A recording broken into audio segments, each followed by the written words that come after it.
Eu chamo agora para nossa conversa o especialista em relações internacionais, Luiz Baracho, que é também professor da Universidade São Judas. Boa tarde, Luiz. Seja muito bem-vindo. Olá, boa tarde, Daniela.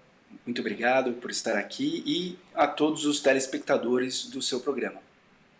A gente que agradece a sua participação, a sua disponibilidade. Luiz, esse é um conflito antigo que dura pelo menos 7 décadas. Eu gostaria que você pontuasse para a gente qual foi o gatilho para essa retomada. Muito tem se falado sobre falhas do Serviço de Segurança de Israel e também sobre o ataque ter acontecido dias antes de um acordo de paz entre a Arábia Saudita e Israel.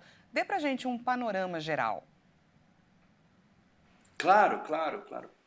Bom, este é um ataque que acontece em uma data, quase que uma efeméride, ou seja, quase em uma data redonda, né, de uma guerra antiga que foi a guerra de Yom Kippur. Né? O ponto importante na história recente se dá em especial a partir de 2020. Em 2020 nós tivemos um conjunto de acordos chamados Acordos de Abraão que normalizaram as relações diplomáticas entre Israel e outros países que fazem parte desse acordo, como, por exemplo, Emirados Árabes Unidos, como Bahrein, Marrocos e Sudão. Né? Lembrando que Israel tem poucas relações diplomáticas no seu entorno. Né?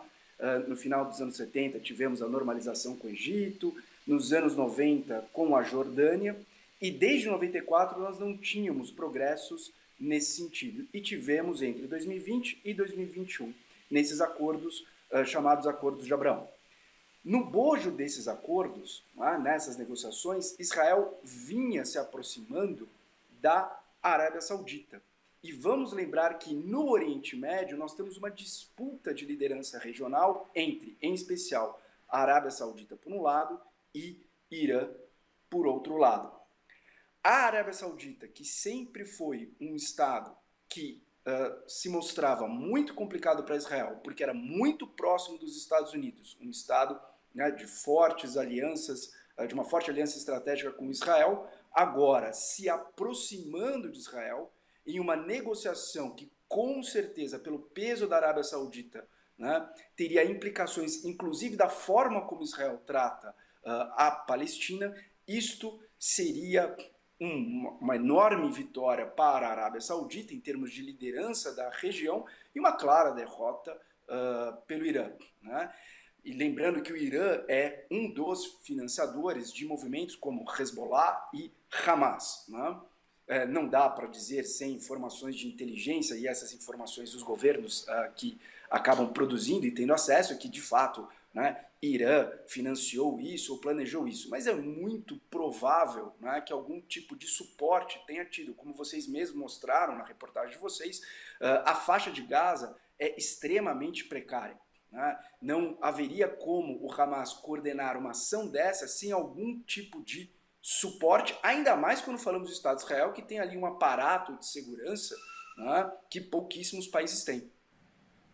E, professor, o primeiro-ministro de Israel, Benjamin Netanyahu, afirmou que a resposta aos ataques terroristas iria mudar o Oriente Médio. E ele falou também uma guerra difícil e longa. Com isso, eu te pergunto, existe alguma chance de frear esse destino que o Benjamin Netanyahu pontuou?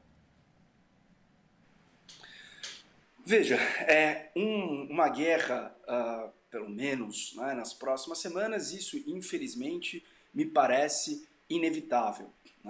Há uma pressão muito grande da população israelense. Vamos lembrar que há pouco tempo nós tínhamos uma divisão muito grande em Israel. Por quê? Por um lado, o governo de Netanyahu, o novo governo de Netanyahu, se formou dentro de uma coalizão mais à direita, com grupos como Shas e outros que são mais conservadores, que têm uma pauta que, inclusive, a ideia de rever a relação entre os poderes em Israel, principalmente a Suprema Corte israelense. E isso dividia a população israelense. Mas, diante deste ataque, isto unificou a população israelense dos mais diversos setores dessa população.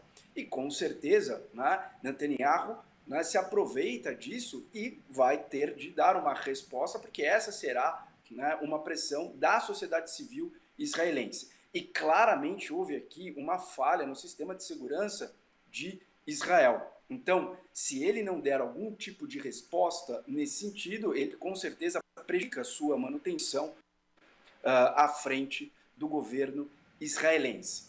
Porém, a médio prazo, né, me parece que manter a política agressiva, né, de violência, imaginando que com isso irá se desmantelar o Hamas, irá se desmantelar o Hezbollah e A gente teve um probleminha com a conexão, mas a gente conversou com o especialista em relações internacionais, Luiz Baracho, que é também professor da Universidade de São Judas. Ele deu para a gente um panorama sobre essa situação no Oriente Médio. Muito obrigada, professor, pela sua participação.